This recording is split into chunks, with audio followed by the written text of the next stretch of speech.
तो यार आवाज लपेटते हैं पिक्चर बेस्ड क्वेश्चंस को। आई डोंट नो ये सेशन कितना लंबा जाने वाला है, बट जो भी हो जाए यार, हिस्ट्री के अंदर पे जितना भी पिक्चर बेस्ड क्वेश्चंस बन सकता है उन सबको आज हम डिस्कस करेंगे। बट इससे पहले यार तुम 4 चीज़ों के बारे में जान लो। जब भी बात आता है ना पिक्चर बेस्ड क्वेश्चंस का, तो 4 चीज़ें तुम्हें ध्यान पे रखना है। पहला क्या चीज़ है? टाइटल। भाई साहब, पिक्चर का टाइटल क्या बन सकता है? या तो कहीं डिस्क्राइब किया होगा उसे देख लो, या फिर खुद से इमेजिन करो कि क्या बन सकता है इसका टाइटल। एंड दूसरा चीज कि वो पिक्चर क्या मैसेज या क्या डिस्क्राइब करना चाह रहा है, बताना क्या चाह रहा है वो पिक्चर। एंड तीसरा चीज जो कि सबसे ज्यादा इंपॉर्टेंट है कि वो पिक्चर किस टॉपिक से रिलेटेड है। हमेशा रिलेट करके तुम देखोगे, किताब सामने लेके बैठो और तुम एक एक पिक्चर को एनालाइज करो। एंड आखिरी जो चीज तुम्हें देखना है वो है पेंटर का नाम क्या है। यहाँ पे हर एक पेंटर का नाम याद रखने की जरूरत नहीं है, बस कुछ इंपॉर्टेंट जो है उनका नाम तुम्हें प्रैक्टिस करना, याद रखना। हो गया? ठीक है, अब बढ़ते। पहला जो हमारा पिक्चर है वो है ये। अब इस पिक्चर का टाइटल क्या है? The dream of a world wide democratic and social Republic, ये इसका टाइटल। एंड पेंटर का नाम क्या है? Frederick Sorio. अब ये पेंटिंग क्या डिस्क्राइब करना चाह रहा है? एक यूटोपियन आइडिया को। वो आइडिया क्या था? देखो यहाँ पे तुम्हें पिक्चर पे दिख रहा होगा कि जो कचरों पे क्या है, राजा का जो क्राउन है या कह लो तुम ताज है, वो फेंका हुआ है। ये चीज सिंबलाइज कर रहा है क्या कि अब जो दुनिया है, अलग अलग जो कंट्रीज है, वो मोनार्की से हट के एक डेमोक्रेटिक एंड रिपब्लिक नेशन बनने जा रहे हैं। सिंपल चीज यहाँ पे डिस्क्राइब करा गया है। अब एक क्वेश्चन करते इसी के ऊपर कि देखो पिक्चर देखा हमने, अब आइडेंटिफाई करना है कि इस पिक्चर का पेंटर कौन है। पिक्चर का टाइटल भी यहाँ पे मेंशन किया हुआ है, a dream of a world wide democratic and social Republic.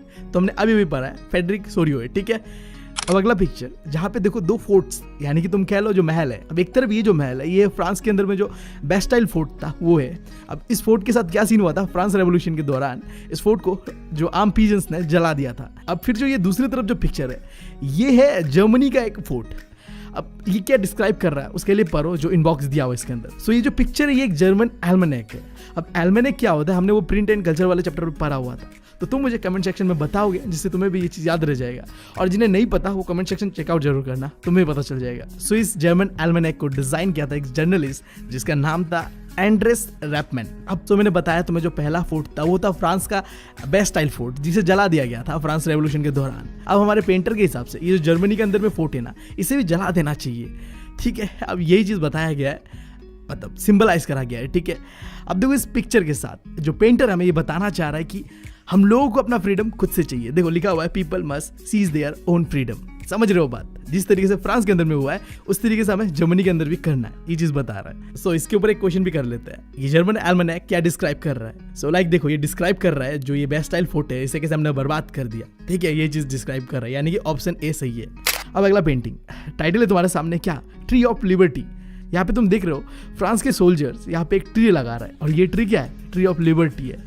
ये कहाँ लगाया जा रहा है? जर्मनी के अंदर पे। ठीक है, अब इस पेंटिंग को पेंट किया था कार्ल कैस्पर ने। अब ये देखो एक तरीके से टोंट मारा जा रहा है। कैसे? देखो तो तुम्हें सीन तो पता है कैसा था कि नेपोलियन जब फ्रांस को रूल करने लगता है तो वो क्या कर रहा था, जो भी आसपास का एरिया था उन सब के जो मोनार्की को हटा के वहाँ लिबर्टी लेके आ रहा था, यानी कि वहाँ के लोगों को आज़ादी दे रहा था। तो ये जो चीज़ है, जो पेड़ लगाया जा रहा है, ये क्या है? ट्री ऑफ लिबर्टी, यानी कि आज़ादी को रिप्रेजेंट कर रहा है। बट रुको, पेंटिंग के इस हिस्से पे देखो क्या करा जा रहा है। फ्रांस सोल्जर जो जर्मनी के आम पीजेंट्स यानी कि किसान है ना, उनके साथ अत्याचार कर रहा है। ठीक है, एंड तुम सेंटर पार्ट पे देखो, यहाँ पे फ्रांस के सोल्जर्स क्या कर रहे हैं? जर्मनी की लड़कियों के साथ यानी कि वुमेन्स के साथ हैरासमेंट कर रहे हैं, यानी कि उन्हें तंग कर रहे हैं। एंड देन तुम इस तरफ देख सकते हो पीजेंट्स को, यानी कि जो फार्मर्स है, उन्हें क्या करा जा रहा है? घुटनों पे बैठाया जा रहा है जबरदस्ती। यहाँ पे तुम देख सकते हो 4-5 लोग एक इंसान को लटका के बैठे हुए। अब ये सारी चीजें क्या सिंबलाइज कर रहा है? ट्री ऑफ लिबर्टी के नाम पे भाई साहब हमारा तो चूतिया काटा जा रहा है। बात समझ रहे हो? देखो ये फोटो क्या डिस्क्राइब कर रहा है, इस लाइन से तुम समझ पाओगे। Took freedom and equality from us. ले जाओ भाई फ्रांस के लोग, तुम हमारा फ्रीडम एंड लिबर्टी को ही ले जाओ, ये बताने का कोशिश कर रहा है ये पेंटर। सो इसी पिक्चर के ऊपर एक एमसीक्यू देखते हैं अभी। ये जो पिक्चर हमने थोड़े पहले देखा ना, ये क्या बता रहा है हमें? ये बता रहा है एक चीज कि हम क्रिसमस मना रहे हैं? नहीं, ये बता रहा है कि जो ट्री ऑफ लिबर्टी को प्लांट किया जा रहा है। बट किस तरीके से प्लांट किया जा रहा है? क्या सही में वो लिबर्टी ला रहा है? नहीं ला रहा है, हमने देखा था। ठीक है, लिबर्टी के नाम पे तो यहाँ भाई साहब अत्याचार हो रहा है लोगों के साथ। सो इस पिक्चर से तुम्हें क्या तैयार करना है? पहला चीज तो टाइटल क्या है इस पिक्चर का? Tree of liberty. इसका पेंटर कौन था वो जान लेना, एंड क्या मैसेज हो रहा है? Took the freedom and equality from अस, यानी कि हमारा फ्रीडम ले जाओ, हमारा इक्वालिटी तुम ले जाओ। ये मैसेज छोड़ के जा रहा है ये। अब देखो अगला पिक्चर, सबसे पहला चीज तो ये डिस्क्राइब किसको कर रहा है, ये डिस्क्राइब कर रहा है नेपोलियन को। अब क्या सीन है मैं बताता हूँ तुम्हें। देखो जर्मनी के अंदर पे एक जगह है, तुम्हें पता है बहुत ही इंडस्ट्रियली डेवलप था, राइनलैंड, याद है तुम्हें, हमने पढ़ा भी था शायद क्लास 9 पे।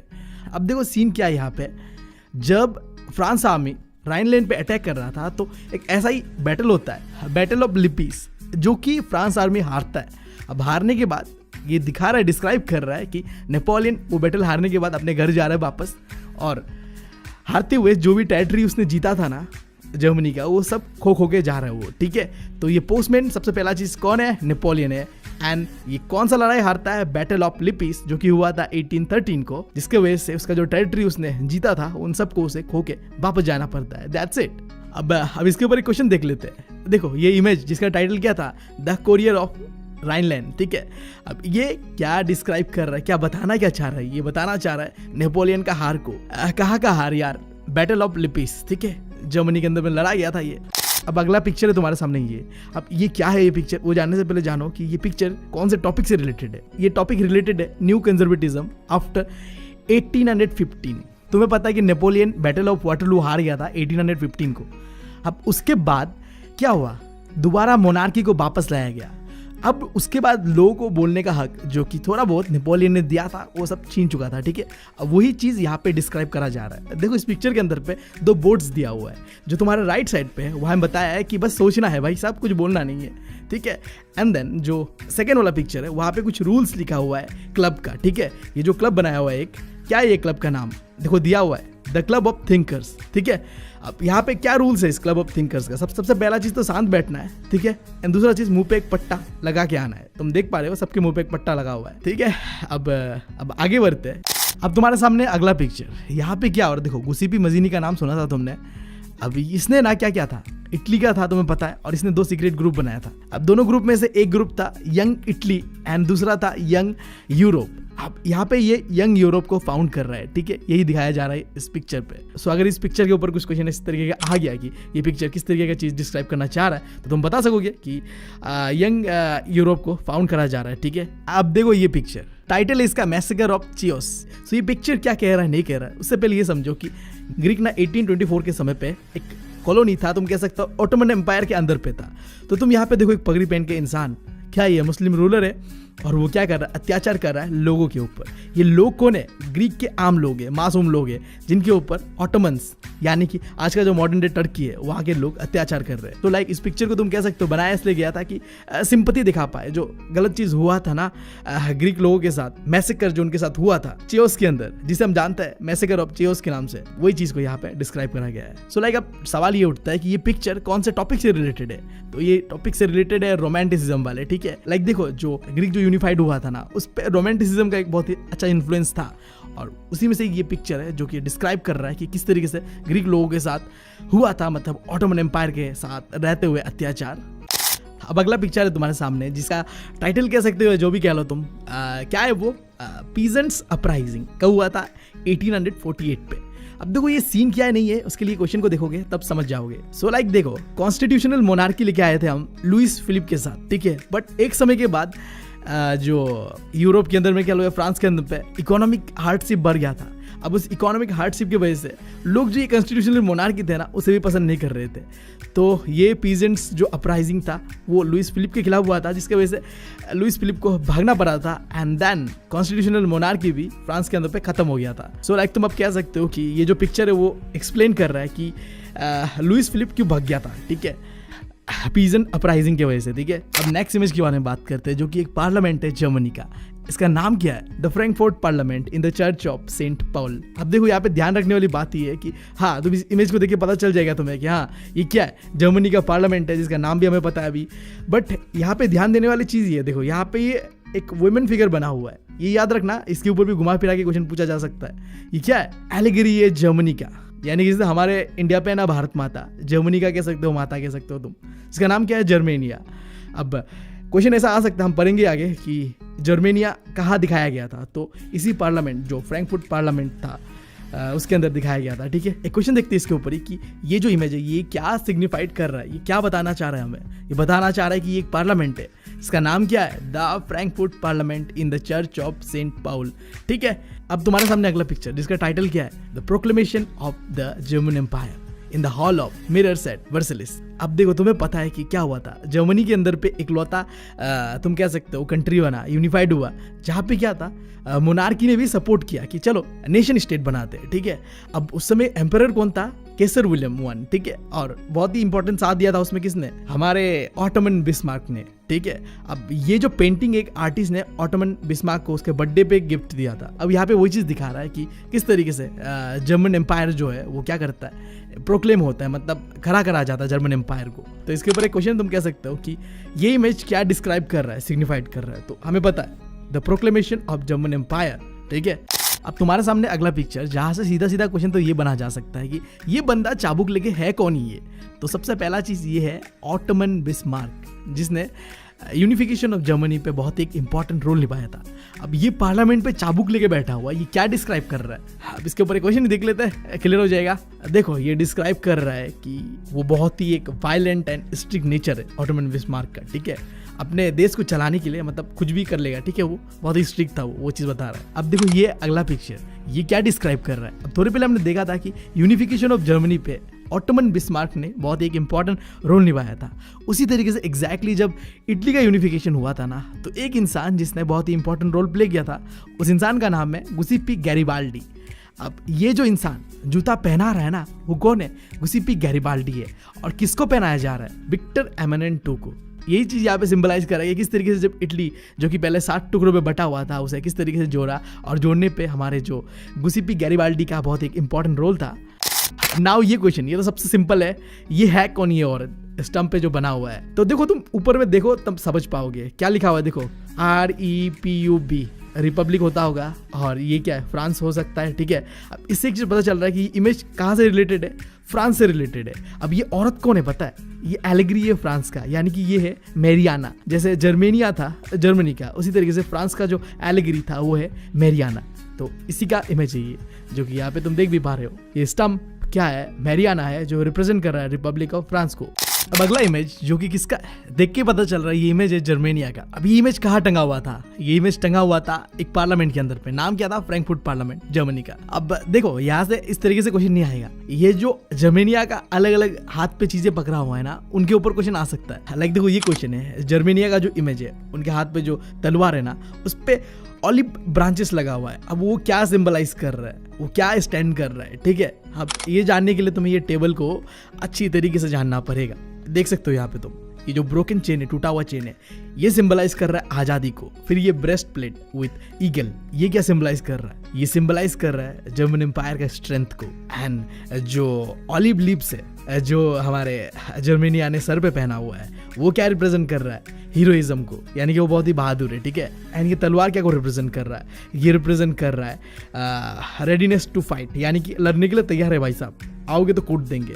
बट उस तलवार के देखो साइड पे एक ऑलिव ब्रांच लगा हुआ है। अब ये क्या को रिप्रेजेंट कर रहा है, विलिंगनेस टू मेक पीस, यानी कि हम लड़ने के लिए भी तैयार है, बट हम शांति भी करने के लिए तैयार है। अब तुम्हारा ऑप्शन है, तुम क्या करना चाहते हो। एंड देन जो ये झंडा है, ये क्या है, ये सबसे पहला तो ये जर्मनी का ही झंडा है। एंड देन इसके अलावा ये फ्लैग था जो लिबरल नेशनलिस्ट था उनका भी। ठीक है, एंड आखिरी चीज देखो, ये जो इमेज है, इसके पीछे में जो देखो सनराइज होते हुए दिखाया जा रहा है। ठीक है, सूरज उग रहा है, ये क्या को रिप्रेजेंट कर रहा है, बिगिनिंग ऑफ न्यू एरा, एक नए युग का शुरुआत को रिप्रेजेंट कर रहा है। अब देखो ये इमेज है।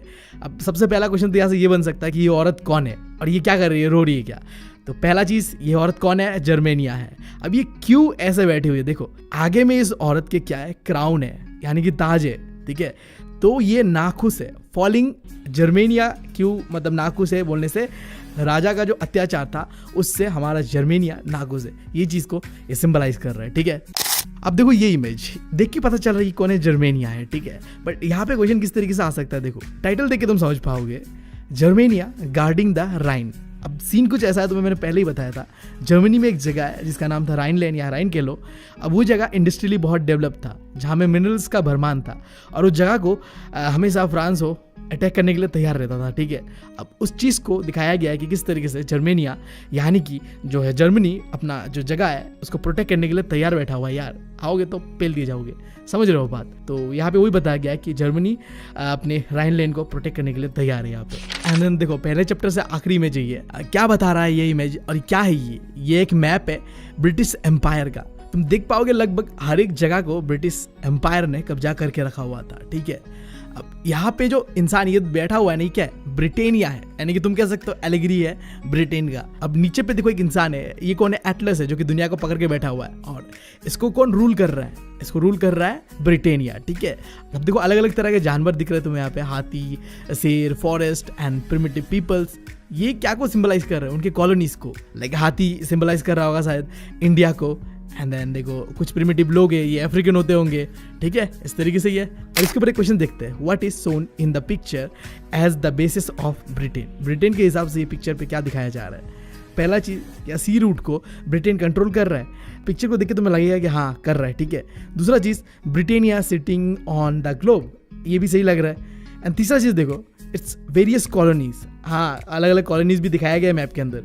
एंड आखिरी चीज है, it's domination of the world. हाँ सही बात है ये भी कि ब्रिटेन डोमिनेट कर रहा है। अब सब तो सही है यार, क्या करें अब देखो यहाँ पे मैप पे देख के एग्जैक्ट और एक्यूरेट आंसर ये पता चल रहा है। इन सारी चीज़ों को तो हम डिपिक्ट कर रहे हैं, हम आइडिया से बता रहे हैं, बट ये चीज़ सीधा सीधा दिया हुआ है यहाँ पे, क्या ब्रिटेनिया जो है ग्लोब के ऊपर बैठा हुआ है। तो यही सबसे अप्रोप्रिएट आंसर हो सकता है, ठीक है। हिस्ट्री का पहला चैप्टर तो खत्म कर लिया हमने, अब दूसरे चैप्टर पे बढ़ते हैं जो कि है नेशनलिज्म इन इंडिया। अब पहला पिक्चर है तुम्हारे सामने, ये क्या डिस्क्राइब कर रहा है और यहाँ से क्वेश्चन अगर आए तो किस तरीके का क्वेश्चन बन सकता है। सबसे पहला देखो, ये क्या है, एक मास प्रोसेशन पे जो कि सड़कों पे हो रहा है। अब नेशनलिस्ट मूवमेंट के जो दौरान था, मतलब आजादी का जो लड़ाई था उस दौरान ऐसे जो प्रोसेशन है वो कॉमन फीचर्स था नेशनल मूवमेंट का, ठीक है। ये क्या चीज को सिंबलाइज कर रहा है, ये सिंबलाइज कर रहा है कि जो आजादी का लड़ाई था ना, उस लड़ाई के दौरान ये कॉमन फीचर्स था। लोग सड़क पे बात बात पे अंग्रेजों के खिलाफ उतर आते थे, ठीक है। अब ये पिक्चर को देखो, देख के कुछ पता नहीं चल रहा है ये क्या है नहीं है। टाइटल को पढ़ते हैं, Indian workers in south Africa March through wall crust 6 November 1913। Africa के अंदर पे इंडिया के वर्कर्स मार्च कर रहे हैं और जिनको लीड कर रहा है कौन, हमारे गांधी जी। और ये क्यों मार्च कर रहे हैं, क्योंकि वहां पे भाई साहब काले गोरे का बहुत भेदभाव होता था, तो जो रेशियल लॉज बने हुए थे ना उनके खिलाफ आंदोलन चल रहा था, ठीक है, गांधी जी का। अब यहाँ पे वही चीज़ डिस्क्राइब करा गया है। एंड देन अब अगले क्वेश्चन पे आते हैं, ये फोटो हमें क्या डिस्क्राइब कर रहा है, किस इवेंट के बारे में बता रहा है। सो लाइक क्वेश्चन भी देखो यहाँ पे है कि ये इमेज क्या चीज़ को डिस्क्राइब कर रहा है। तो लाइक देखो ये इमेज डिस्क्राइब कर रहा है एक चीज़ को, जालियांवाला बाग मैसेकर के बारे में। तो सिंपल सा आंसर है इसका, कोई सोचना मत समझना मत, बस इतना जान लो। ये पिक्चर अगर आगे एग्जाम में, तो ये पिक्चर किससे रिलेट कर रहा है, जालियांवाला बाग मैसेकर से, ठीक है। अब आगे बढ़ते हैं, ये पिक्चर क्या चीज़ को सिंबलाइज कर रहा है, क्या दिखा रहा है ये देखो। यहाँ पे एक चरखा है, ठीक है, लोग चरखे को लेके खड़ा हुआ है, मार्च कर रहे हैं, ठीक है। अब देखो ये क्या कर रहे हैं, टाइटल पढ़ते हैं, the boycott of foreign cloth, ठीक है। फॉरेन क्लॉथ को बॉयकॉट करा जा रहा है क्योंकि देखो फॉरेन कपड़ा को एक तरीके से उस समय सिंबल की तरह माना गया कि हाँ जो वेस्टर्न पावर्स है ना, उनका जो इकोनॉमिक एंड कल्चरल डोमिनेंस है, ये उनके फॉरेन गुड्स से ही सिंबलाइज करेंगे हम। तो अगर उन्हें हराना है, उनका जो इकोनॉमिक एंड कल्चरल डोमिनेंस है उसे खत्म करना है, तो उनके कपड़ा जो होता है उन्हें मत पहनो, उसके जगह पे हम अपने खुद के कपड़े बनाएंगे, और जिसके लिए चरखा का इस्तेमाल करा गया। सो लाइक तो यहाँ से क्वेश्चन इस तरीके से आ सकता है। पहला चीज़ तो ये चरखा क्या चीज़ को सिंबलाइज कर रहा है, हमारे स्ट्रेंथ को, और उनका जो स्ट्रेंथ था वो क्या था, फॉरेन क्लॉथ, ठीक है। अब उसको खत्म करना है तो अपना कपड़ा को प्रमोट करना पड़ेगा, यानी कि अपनी चीज़ों को प्रमोट करना पड़ेगा, इसलिए यहाँ पे चरखे को दिखाया गया। अब उसके बाद ये इमेज क्या चीज़ को रिप्रेजेंट कर रहा है, तो सिंपल सा बात है, लिखा हुआ है टाइटल पे, चोरी चोरा इंसिडेंट जो हुआ था ना, उस चीज़ को यहाँ पे डिस्क्राइब करा जा रहा है। क्वेश्चन देखते हैं कि ये पिक्चर किस इवेंट से एसोसिएटेड है। तो ये इवेंट एसोसिएटेड है चोरी चोरा इंसिडेंट से। क्या हुआ था, चोरी चोरा इंसिडेंट होने के बाद गांधी जी ने अपना जो नॉन कॉपरेशन का मूवमेंट था उसे बंद करवा दिया था। क्यों करवा दिया था, क्योंकि चोरी चोरा के अंदर पे जो पुलिस स्टेशन था उसे आम लोगों ने जला दिया था। अब अंग्रेजों का पुलिस स्टेशन तो जला दिया था, बट गांधी जी का सख्त कहना था कि वायलेंस नहीं चाहिए अपन को, बट वायलेंस हुआ था भाई। तो अब होना क्या था, नॉन कॉपरेशन मूवमेंट को बंद करा दिया गया। तो यहाँ पे वही इवेंट हुआ था। एंड देन ये इमेज के बारे में मुझे कुछ डिस्क्राइब करने की जरूरत है नहीं। दांडी मार्च करा जा रहा है, गांधी जी है, उनके साथ कई सारे लोग हैं। गांधी जी ने जब शुरुआत किया था साबरमती आश्रम से, तो उनके साथ कितने लोग आए थे, 78 वॉलंटियर्स। एंड देन फिर हजारों लोगों ने इसे ज्वाइन किया, और यहाँ तक कि अमेरिका तक में इसका ब्रॉडकास्टिंग हुआ था, ठीक है। अमेरिकन्स तक ने देखा था, पूरी दुनिया ने देखा था कि गांधी जी एक शुक्ला दुबला पतला इंसान भाई साहब चले जा रहा है, ठीक है। अब ये इमेज, अगर तुम इस इमेज को गौर से देखो तो तुम्हें क्या दिख रहा है? औरतें, ठीक है। तो औरतें क्या कर रहे हैं यहाँ पे? पार्टिसिपेट करने आए हैं नेशनल मूवमेंट पे, अपना योगदान देने आए। ये चीज़ यहाँ पे बताया जा रहा है। किसी की गोदी में बच्चा है, किसी के हाथ पे बच्चा है, बट भाई साहब औरतें भी कम नहीं थे इस लड़ाई पे जो आज़ादी का है उस पर, ठीक है। अब उसके बाद ये इमेज देखो, यहाँ पे देख रहे हो जितने भी नेशनलिस्ट लीडर थे उस समय के, बड़े बड़े वो तुम्हें दिख रहे हैं। लाइक देखो उसका टाइटल क्या है? Meeting of the Congress leaders in Allahabad. कब हुआ था? 1931 को। अब यहाँ पे तुम्हें कौन कौन सा इंसान दिख रहा है, ये चीज़ पूछा जा सकता है, ठीक है। पहला चीज़ तो गांधी जी दिख रहा है, वो तो दूर से हमें पता चल रहा है। ये देखो भाई साहब, मतलब क्या कहे, गांधी जी तो औसम है ना भाई, दूर से दिख जाते हैं। अब उसके अलावा सरदार वल्लभ भाई पटेल दिख रहे हैं यहाँ पे, जो एक्सट्रीम लेफ्ट पे बैठे हुए एंड एक्सट्रीम राइट पे बैठे हुए हमारे पहले कंट्री के prime minister Jawaharlal Nehru ji. Right से 5th पर्सन जो है वो कौन है? हमारे सुभाष चंद्र बोस, ठीक है। अब क्लियर है। अब इसके ऊपर क्वेश्चन क्या आ सकता है कि जो meeting of the Congress leader था ना, ये इवेंट किससे रिलेटेड है? ये इवेंट सिंपल सा मतलब ये है कि ये इवेंट हो क्यों रहा था। अब इतने सारे बड़े बड़े लीडर एक साथ इकट्ठे हैं तो कुछ बड़ा ही होने के लिए मतलब आए होगे ना, मीटिंग कर रहे होगे ना। तो देखो जो पहला ऑप्शन है हमारा कि हाँ ये एक पार्टी फॉर्म करने के लिए बैठे हुए थे, स्वराज पार्टी, तो ये ऑप्शन गलत है क्योंकि स्वराज पार्टी जो था वो बना था 1923 को। बट तुम देखो यहाँ पे पिक्चर पे दिया हुआ मेंशन किया हुआ, ये मीटिंग कब का है? ये मीटिंग है 1931 का। तो स्वराज पार्टी का तो हो ही नहीं सकता क्योंकि वो पहले ही हो चुका था। एंड देन जो दूसरा ऑप्शन है कि ये शायद नॉन कोऑपरेशन मूवमेंट से हो सकता है, तो नहीं वो भी नहीं हो सकता क्योंकि नॉन कोऑपरेशन मूवमेंट हुआ था 1920 को। भाई साहब 12 साल पहले का बात है ये, वो भी नहीं हो सकता। हाँ तो कौन सा इवेंट हो सकता है? शायद सिविल डिसोबीडियंस मूवमेंट ही हो सकता है क्योंकि उसका शुरुआत तो 1930 से ही हो गया था। तो उसी बीच का कोई मीटिंग चल रहा होगा और उसी बीच का ये इमेज है।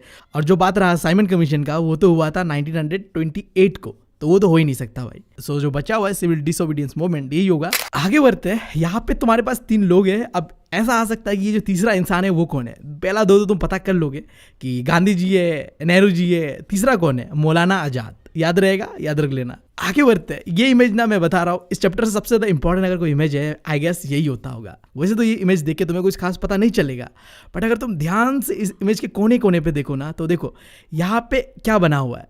ताजमहल। यहाँ पे क्या बना हुआ है? टेम्पल। यहाँ पे क्या बना हुआ है? चर्च। और देखो यहाँ पे क्या लिखा हुआ है? पहला चीज तो ये कौन है? बाल गंगाधर तिलक है। अब क्या सिंबलाइज कर रहा है? यूनिटी को सिंबलाइज कर रहा है, ठीक है ये, क्योंकि यहाँ पे अलग अलग धर्मों को सिंबलाइज करा जा रहा है। लाइक यहाँ पे टेम्पल है, चर्च है, मॉस्क है, समझ रहे हो ना बात? तो ये यूनिटी को सिंबलाइज कर रहा है ये पिक्चर, ठीक है। अब इसके ऊपर एक क्वेश्चन भी देख सकते हो तुम कि ये जो इमेज है बाल गंगाधर तिलक का, ये क्या चीज़ को रिप्रेजेंट कर रहा है? सबसे पहला चीज़ तो हाँ ये बाल गंगाधर तिलक का इमेज है, बट सिंबलाइज क्या चीज़ को कर रहा है? सिग्निफाइड की चीज़ को कर रहा है। तो ये सिग्निफाइड कर रहा है द सिंबल ऑफ यूनिटी को। अब देखो ये इमेज है, देखिए पता चल रहा है ये है इंडिया का फीमेल एलिग्री। नाम लिखा हुआ देखो क्या है? भारत माता। अब इस इमेज को किसने डिजाइन किया था? अविनेंद्रनाथ टैगोर ने। अब देखो हमें बताया गया थोड़ा कि जो रवि वर्मा था ना, आगे हम पढ़ेंगे इसके बारे में कि रवि वर्मा कौन था नहीं था, प्रिंट एंड कल्चर वाले चैप्टर पे। एग्जाम में तुम्हारे ये आ जाए कि इसका पेंटर कौन था, तो अविनेंद्रनाथ टैगोर, ठीक है, ये था इसका पेंटर। लाइक देखो ये भारत माता है, भारत माता के हाथ में 4 चीज़ें दिया हुआ है। क्या क्या है? पहला तो एक किताब है जिसे तुम लर्निंग रिप्रेजेंट कर रहा है, ठीक है, ये देख रहे हो यहाँ पे। एंड देन कपड़ा है, क्लॉथ, एंड देन फूड है यानी कि खाना है, देख रहे हो यहाँ पे। अब आखिरी जो चीज़ है माला है। अब माला क्या को रिप्रेजेंट कर रहा है? एस्थेटिक क्वालिटीज़ को, यानी कि तुम कह सकते हो रिलीजियस क्वालिटीज़ को रिप्रेजेंट कर रहा है। हम इंडियन का ट्रू नेचर को जानना है तो तुम चारों चीज़ों से जान सकते हो। क्या हम लोग थोड़ा रिलीजियस भी है, जो कि माला रिप्रेजेंट कर रहा है। एंड हमें क्या चाहिए होता है? खाना, नॉलेज एंड कपड़े। और ये चारों चीज़ें हमें देता कौन है? हमारा धरती, यानी कि हमारी भारत माता, ठीक है। सो यहाँ पे क्वेश्चन भी है इसके लिए कि हाउ इज भारत माता portrayed in the above picture? क्या चीज़ के बारे में बता रहा है? क्या ये बता रहा है एस्थेटिक क्वालिटीज़ के बारे में? हाँ। क्या ये बता रहा है कुछ डिवाइन नेचर के बारे में? क्या ये बता रहा है स्पिरिचुअलिटी के बारे में? या फिर सारे के सारे? सो इसका जो आंसर होगा वो सारे के सारे होगा, ठीक है, क्योंकि एस्थेटिक क्वालिटी के बारे में बता रहा है माला जो, and then divine nature and spirituality के बारे में भी थोड़ा बहुत पता चलता है यहाँ पे। सो लाइक यही रहेगा ऑल ऑफ द अबव, ठीक है। अब उसके बाद ये इमेज है, कौन है पता है तुम्हें? ये हमारे जवाहरलाल नेहरू जी है, ठीक है। अब ये क्या करके बैठे हुए हैं? एक किताब लेके बैठे हुए हैं जहाँ में क्या है? इंडिया का मैप है, भारत माता है, और वो अपने दिल पे रखे हुए हैं। अब ये चीज़ क्या सिंबलाइज कर रहा है पता है? कि भाई साहब देश जो है ना, देश से बड़ा और कुछ नहीं है, दिल पे रखते हैं हम देश को। देखो यहाँ पे लिखा भी है the idea of sacrifice for the nation was powerful with in the popular imagination. Like आज के समय में शायद अब देशभक्ति की भावना के बारे में कमेंट नहीं करूंगा, कैसा लोग सोचते नहीं सोचते, बट उस समय के लोग ना भाई साहब देश के बारे में बहुत सोचते हैं, अपने जो मतलब भारत माता जो है मतलब अपने लैंड के बारे में बहुत सोचा करते थे, क्योंकि उन्हें आज़ादी का वैल्यू पता था। और लाइक बी ऑनेस्ट, हमें पता नहीं है, क्योंकि हमारे साथ ऐसा कुछ हुआ नहीं है ना अभी तक। हमें सही में पता नहीं है कि आज़ादी क्या चीज़ होता है। एक बार अगर हम गुलाम बन जाएंगे ना तब पता चलेगा हमें ये चीज़। तो भाई साहब, अपना जो वैल्यू है आज़ादी का उसे रिस्पेक्ट करो, और अगर कोई गलत करते हुए दिखे तो भाई उसे डांटो यार। एंड देन अब इस इमेज को देखो, ये इमेज दो चीज़ सिमिलर है पहले जैसा। पहला चीज़ तो ये भी भारत माता को दिखा रहा है, एंड दूसरा चीज़ इसका भी पेंटर कौन है, अविनेंद्रनाथ टैगोर है। एंड यहाँ पे दो चीज़ें दिखाई दे रहा है हमें, एलिफेंट एंड लायन। क्या को रिप्रेजेंट कर रहा है ये एलिफेंट एंड लायन? ये रिप्रेजेंट कर रहा है पावर एंड अथॉरिटी को। इससे पहले वाले इमेज में जो दिखाया गया था वहाँ पे मतलब हमारे भारत माता शांत थे, तो वो हमें ट्रू इंडियन के नेचर को दिखाया गया था। बट ऐसा नहीं है कि हम कुछ कर नहीं सकते, ठीक है, हमारे अंदर पे पावर स्ट्रेंथ भी है, वो ये इमेज हमें बता रहा है, ठीक है। एंड देन आखिरी इमेज ये देख रहे हो, यहाँ पे औरतें लाइन पे लगे हुए। अब क्यों लगे हुए?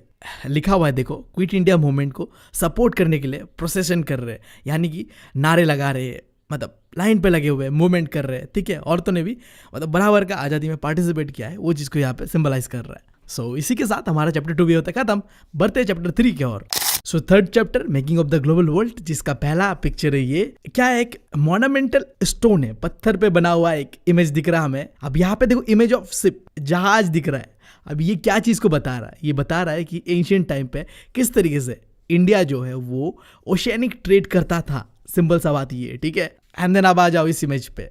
ये इमेज क्या है? एक चाइनीज केप पेंटिंग है। अब ये क्या डिस्क्राइब कर रहा है, क्या डिपिक्ट कर रहा है? ये डिपिक्ट कर रहा है क्या चीज़ को? सिल्क रूट का ट्रेड को, ठीक है। उस समय क्या करते थे चाइनीज लोग, पूरा चाइना से एक सिल्क रूट बनाते हुए यूरोप जाते थे। लाइक यहाँ में भी वही चीज़ दिखाया जा रहा है कि किस तरीके से घोड़ा में बैठे हुए लोग ट्रैवल कर रहे हैं, ठीक है। एंड देन देखो अब ये इमेज, ये कहाँ से है?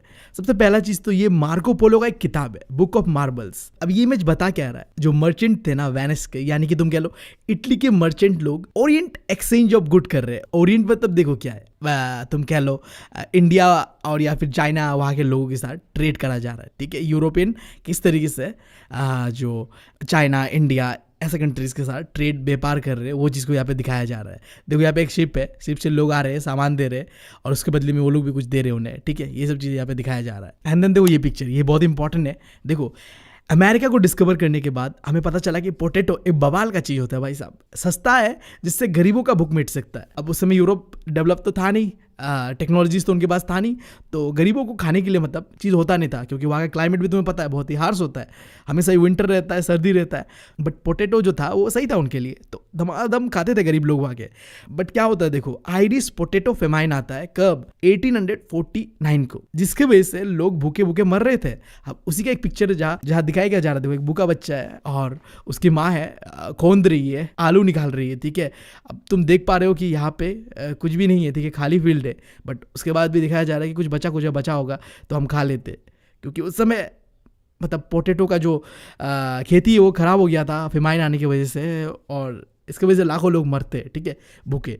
अब देखो ये इमेज क्या चीज़ को डिस्क्राइब कर रहा है? ये डिस्क्राइब कर रहा है स्लेव ट्रेड को। देखो यहाँ पे लिखा भी हुआ है स्लेव बोल के, देखा तुमने?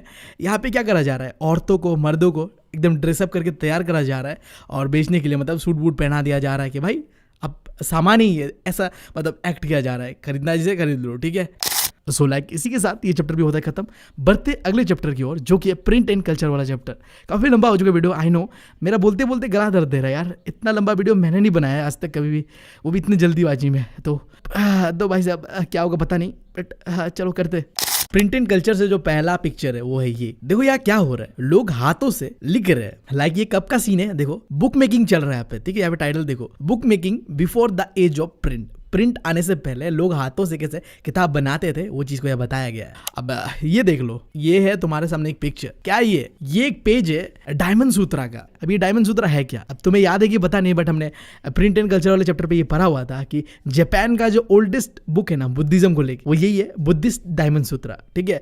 अब इसके ऊपर एक क्वेश्चन देखते हैं कि किस तरीके का पेंटिंग है ये। दो तरीके का पेंटिंग होता था उस समय। एक था मैकेनिकल प्रिंटिंग, जो कि बहुत बाद में यूरोप पे आता है, और चाइना में जो प्रिंटिंग डेवलप होता है वो था वुड ब्लॉक प्रिंटिंग टेक्नोलॉजी। तो ये भी वुड ब्लॉक प्रिंटिंग टेक्नोलॉजी का ही हिस्सा है। अब उसके बाद देखो ये क्या है, ये औरत बैठी हुई है, कुछ कर रही है। लाइक ये क्या चीज़ है? तो ये रिलेटेड है उकियो, एक आर्ट फॉर्म था जिसे डेवलप किया था किटागावा उटामारू ने। अब देखो ये भी एक आर्ट फॉर्म है जो कि उकियो है।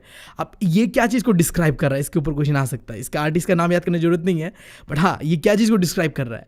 देखो लोग क्या है, यहाँ पे देखो एक बूढ़ा आदमी है जो क्या कर रहा है, विंटर को एंजॉय कर रहा है। बाहर में देखो बर्फ गिर रहा है एंड औरतें यहाँ पे काम कर रहे हैं। लाइक यहाँ पे एक मॉर्निंग सीन को दिखाया जा रहा है। और उकियो क्या था, एक फ्लोटिंग वर्ल्ड का एग्जाम्पल था ना, जहाँ पे अलग अलग चीज़ें लोग कर रहे होते हैं, वो दिखाया जा रहा होता है। ठीक है, क्वेश्चन देखते हैं इसके ऊपर भी क्या, हाँ ये जो आर्ट फॉर्म उकियो है इसे तुम क्या है मतलब किससे रिलेट कर पा रहे हो, मॉर्निंग सीन से। ठीक है, अब उसके बाद ये क्या है, देखो प्रोनाउंस शायद मैं गलत करूँ, जेगजी लग रहा है मुझे, जो भी है। ठीक है, अब ये किससे रिलेटेड है, दो चीज़ याद रखो। पहला चीज़, ये किताब रिलेटेड है कोरिया से, कोरिया का ओल्डेस्ट किताबों में से एक है ये। अब ये किताब किससे रिलेटेड है, हाँ देखो रिलीजियस किताब है, बुद्धिज़्म का एक फॉर्म होता है जैन बुद्धिज़्म, उससे ये रिलेटेड है। ये दो बात याद रखना। पहला चीज़, ये कौन सी कंट्री, कोरिया का ओल्डेस्ट बुक है, और क्या मतलब रिलीजन के ऊपर है, जैन बुद्धिज़्म। ठीक है, एंड देन देखो इसके ऊपर एक क्वेश्चन भी है कि ये इमेज क्या है, ये बताएगा। तो नाम पता है तुम्हें,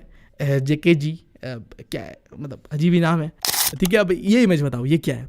अब मैकेनिकल प्रिंटिंग प्रेस को बनाने वाला जो आदमी था ना, वो यही था, जोहान गुटेनबर्ग। ठीक है, अब इसके ऊपर ही देखो उन्होंने जो प्रिंटिंग प्रेस बनाया था ना, मैकेनिकल पहला जो प्रिंटिंग प्रेस था, उसका इमेज है यहाँ पे। ये क्या कर सकता था, ये देखो 1 घंटे के अंदर पे 250 पेजेस को प्रिंट कर सकता था भाई साहब।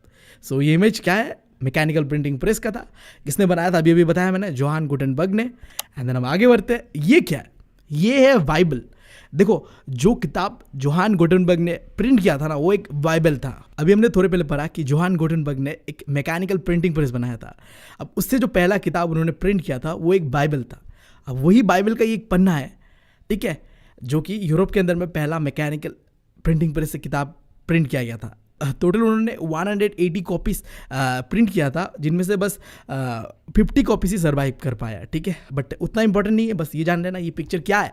ये पिक्चर बाइबल है जो कि प्रिंट किया गया था जोहान गुटेनबर्ग के द्वारा, उनके जो मैकेनिकल प्रिंटिंग प्रेस से। ठीक है, पहला तुम कह सकते हो किताब है यूरोप के अंदर पे। ठीक है, लाइक इसके ऊपर एक क्वेश्चन भी है, देखो इमेज को देख के तुम्हें आइडेंटिफाई करना है क्या है ये। तो ये तुम्हें पता है क्या है, ये पेजेस ऑफ गुटेनबर्ग्स बाइबल। ठीक है, अब इसी से रिलेटेड है ये इमेज। देखो अगर तुम ध्यान से देखो ना, यहाँ पे क्या कर रहे हैं, गॉड एंड गॉडेसेस लोग सेलिब्रेट कर रहे हैं प्रिंट के लिए। ठीक है, तुम्हें कैसे पता चलेगा कि ये प्रिंट के लिए ही सेलिब्रेट कर रहे हैं। अगर तुम ध्यान से देखो यहाँ पे, ये मैंने सर्कल नहीं किया, ठीक है, ये NCERT पे सर्कल किया हुआ है। ये इंसान कौन है, जोहान गुटेनबर्ग। इस बंदे ने जो प्रिंट का एक रेवोल्यूशन लेके आया था ना यूरोप के अंदर पे, गॉड उससे बहुत खुश थे। उसी चीज़ के लिए गॉड वहाँ पे सेलिब्रेट कर रहे थे, ये चीज़ यहाँ पे दिखाया गया। क्वेश्चन देख लो इसके ऊपर एक, the given image is signified which of the following option. कौन सा ऑप्शन सही होगा, तो हमने पढ़ा अभी कि यहाँ पे गॉड लोग सेलिब्रेट कर रहे हैं प्रिंट के आने पे। ठीक है, कौन लाया था, जोहान गुटेनबर्ग ने, और भगवान उससे खुश थे। अब इसके बाद ये इमेज देखो, भूत दिख रहा है तुम्हें, और क्या कर रहे हैं, देखो लोग यहाँ पे किताबों को प्रिंट कर रहे हैं और उन्हें डरा रहे हैं। ठीक है, उन्हें रोक रहे प्रिंट करने से। ठीक है, अब क्या है ये, टाइटल तो दिया हुआ है द मैकबेरी डांस। अब ये इमेज क्या चीज़ को शो कर रहा है, ये इमेज शो कर रहा है एक डर, जो ये प्रिंटिंग आया था ना इसके खिलाफ एक डर को शो कर रहा है। देखो ये भूत कोई भी हो सकता है जो कंट्रोल कर रहे हैं क्या लिखना है तुम्हें, क्या नहीं लिखना है। अब ये चीज़ गलत है भाई साहब, समझ रहे हो ना। कोई अथॉरिटी हो सकता है, अपने मर्जी से कुछ भी लिखाया जा रहा है, अब वो लोग पढ़ेंगे तो वही समझेंगे। या फिर कोई आम इंसान है जो कुछ समझा उसने और कुछ लिख दिया, अब वो रिलीजन के खिलाफ गलत भी बोल सकता है, उसका अपना ओपिनियन हो सकता है। लाइक तुम समझो यार, मतलब प्रिंट फ्रीली मूव कर रहा था, ठीक है, बट हर लोग वहाँ पे प्रिंट को सपोर्ट नहीं कर रहे थे। कुछ लोग, ये जो प्रिंट आया था जिसके वजह से अब लोग पढ़ के नॉलेज लेने लगे थे, इससे डर रहे थे कुछ लोग। सो वही चीज़ यहाँ पे सिंबलाइज करा जा रहा है, फेयर फॉर प्रिंटिंग। ठीक है, क्वेश्चन देख लेते इसी के ऊपर एक, सूटेबल टाइटल क्या होना चाहिए इस इमेज का, तो द मैकबेरी डांस। ठीक है, अब अगला पिक्चर है तुम्हारे सामने है, क्या है ये, पेनी मैगजीन है। अब इंग्लैंड के अंदर पे ये बहुत ही पॉपुलर था, तुम्हें पता है, अब उसी का ये पिक्चर है। ठीक है, देखो कंफ्यूज मत होना, अगर एग्जाम में आ भी गया, लिखा ही हुआ है हमें, देखो पेनी मैगजीन, थोड़ा मतलब पिक्चर को ऑब्जर्व करो तुम समझ जाओगे। ठीक है, एंड देखो इसके ऊपर एक क्वेश्चन भी है कि बताओ ये क्या है, तो तुम बता दोगे आसानी से कि ये एक पेनी मैगजीन है। ठीक है, अब देखो अगला पिक्चर, यहाँ पे क्या हो रहा है, देखो ऊपर में लोग इंजॉय कर रहे हैं। अब ये लोग कौन है पता है, ये लोग है जो नोबिलिटी है। देखो यहाँ पे लिखा हुआ है the nobility and the common people before the France revolution. France revolution से पहले कुछ ऐसा हो रहा था, जो आम लोग थे वो क्या कर रहे थे, देखो मेहनत कर रहे थे, दुख दर्द से मतलब हार्डशिप हो रहा था उनकी ज़िंदगी पे, स्ट्रगल कर रहे थे हर एक छोटी छोटी चीज़ों के लिए, बट वहीं पे जो नोबेलिटी थे यानी कि अमीर जो राजा के रिलेटेड लोग थे, वो लोग तो भाई चिल आउट कर रहे थे।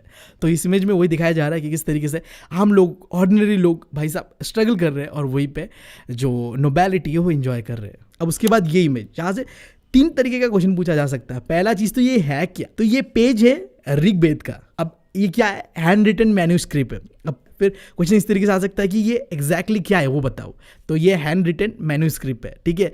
प्रिंट आने से पहले हम इंडिया के अंदर में स्पेशली पत्तों पे लिखते थे ना, प्लम्प लिप पे, अब उसी तरीके का एक हैंड रिटन मैन्यूस्क्रिप्ट है ये। फिर देखो ये भी पूछ सकता है कि ये मतलब किससे रिलेटेड है, तो इंडिया के अंदर में मलयालम जो स्क्रिप्ट है वही, मतलब समझ लो मलयालम लैंग्वेज से ये जो मैन्यूस्क्रिप्ट ऋग्वेद के अंदर में लिखा हुआ है। अब उसके ऊपर ये क्वेश्चन है, देखो ये इमेज क्या चीज़ को डिस्क्राइब कर रहा है, सिग्निफाइड कर रहा है। तो देखो वुड ब्लॉक प्रिंटिंग तो है नहीं ये, ठीक है, ये तो ऑप्शन ही नहीं हो सकता, तो एक ही चीज़ हो सकता है, पेज ऑफ ऋग्वेद। अब उसी से रिलेटेड ये एक पेज है, देखो यहाँ पे कुछ भगवानों को दिखाया जा रहा है। अब ये पेज ऑफ गीता गोविंदा है, ठीक है। अब इसे क्या करा गया, एक पत्ते पे जिसका नाम है प्लम्प लीप, उधर पे हाथों से ये मैन्यूस्क्रिप्ट को लिखा गया है। सो लाइक हमने पढ़ा ही है अभी मैन्यूस्क्रिप्ट हाथों से लिखा जाता है प्लम्प लीप के अंदर पे, ठीक है। अब यहाँ पे एग्जैक्टली ये क्या है, गीता गोविंदा का एक पेज है, ठीक है। देखो दिख भी रहा है भगवान यहाँ पे, गोविंद भगवान, ठीक है, कृष्णा भगवान, ठीक है, उसी को तो गोविंद कहते हैं ना।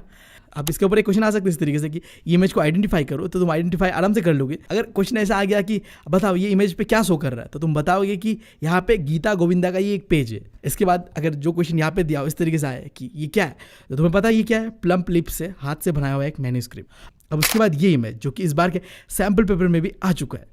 अब इसका पेंटर कौन है, राजा रवि वर्मा। एक मतलब यूनिक पेंटिंग बनाता था, लाइक जो रियलिटी में नहीं हुआ बट इमेजिनेशन वाला, ठीक है। अब स्पेसिफिकली ये पेंटिंग का बात करूँ तो यहाँ पे राजा ऋतुध्वज नाम का एक राजा है जो कि एक प्रिंसेस को रेस्क्यू कर रहा है डिमन से। अब उसके बाद ये इमेज ये क्या दिखा रहा है, देखो यहाँ पे एक औरत है, यहाँ पे एक औरत है और ये है। अब यहाँ पे ये कौन है पता, ये माँ है और ये उसकी वाइफ। अब इस इमेज से ये बताया जा रहा है कि शादी करने के बाद भाई साहब बेटा तो जोरू का गुलाम बन जाता है। क्या बोलूँ, माँ को तो मतलब कुत्तों की तरह रखा जाता है, गले पे पट्टे बांधे हुए, जो कहेगा वही करना पड़ेगा। सो लाइक ये इमेज पेंटर के द्वारा क्या दिखाया जा रहा है, destruction of proper family relation. जो फैमिली रिलेशन है उसे बर्बाद होते हुए दिखाया जा रहा है। अब इसके ऊपर एक क्वेश्चन भी है, देखो कि हाईलाइट करो कि जो इमेज है ये क्या दिखा रहा है, तो हमने पढ़ा अभी destruction of proper family relation को बर्बाद होते हुए दिखाया जा रहा है। अब उसके बाद ये इमेज देखो, यहाँ पे क्या दिखाया जा रहा है, एक औरत है जो हुक्का उक्का पी रही है और उसके बाद एक लड़का है, अब जो कह लो तुम, वो गाना वाना बजा रही है, जो कि क्या है बिल्कुल ही अपोजिट है, मतलब जो आज का जो सोसाइटी तुम कह लो या फिर पहले की सोसाइटी से तुम उससे कंपेयर करो तो मतलब हो क्या रहा है, नॉर्मली क्या होना चाहिए था कि हाँ औरतें गाना वाना बजाएंगे, मनोरंजन करेंगे एंड लड़का लोग एंजॉय कर रहे होंगे, बट यहाँ पे दिखाया जा रहा है देखो क्या, anxiety about the breakdown of traditional family roles. अब इस पेंटिंग से बताया ये जा रहा है कि देखो जो कानून नियम बनते आ रहे थे ना पहले कि लड़कियों को ये करना चाहिए, लड़कों को वो करना चाहिए, अब ये सीन खत्म होने वाला है। एंड देन आ जाओ इस पिक्चर पे, यहाँ पे क्या है देखो, यूरोपियन कपल्स बैठे हुए चेयर पे एंड एंजॉय कर रहे हैं, ठीक है। औरत गाना बजा रहा है एंड मर्द दारू पी रहा है। अब ये बता रहा है कि ट्रेडिशनल फैमिली रोल क्या होना चाहिए, ऐसा होना चाहिए कि औरत ये करेगा और मर्द ऐसा करेगा, बट हमने देखा था कि हाँ ये अभी नियम कानून जो होगा वो टूटने वाला है, अब उल्टा होने वाला है भाई साहब। अब लड़कियां दारू पी के घूमेंगे और हम यार बर्तन मांजेंगे और मतलब कपड़ा वपड़ा धुलाएंगे, मतलब सही तो है। अब आ जाओ आखिरी पिक्चर पे और ख़त्म करते हैं यार। ये इंसान कौन है, लक्ष्मीनाथ बेजबरुआ, ठीक है। अब इसके बारे में बस एक चीज़ जान लेना कि ये बंदा जो आसामीज लिटरेचर है ना, इसमें इनका बहुत ही इंपॉर्टेंट रोल है, बस इसके अलावा कुछ चीज़ें देख लेना। करते हैं वीडियो को खत्म, काफ़ी लंबा हो चुका है। आई होप तुम लोगों को कुछ मदद मिला होगा। अगर मदद मिला तो यार चैनल को सब्सक्राइब कर लेना, लाइक कर देना वीडियो को, और दोस्तों के साथ अगर मदद मिला तो चैनल को सब्सक्राइब कर लेना और वीडियो को लाइक कर देना एंड दोस्तों के साथ शेयर करना तो भूलना मत। मैं मिलता हूँ तुम लोगों से अगले वीडियो में। Thank you, love you all.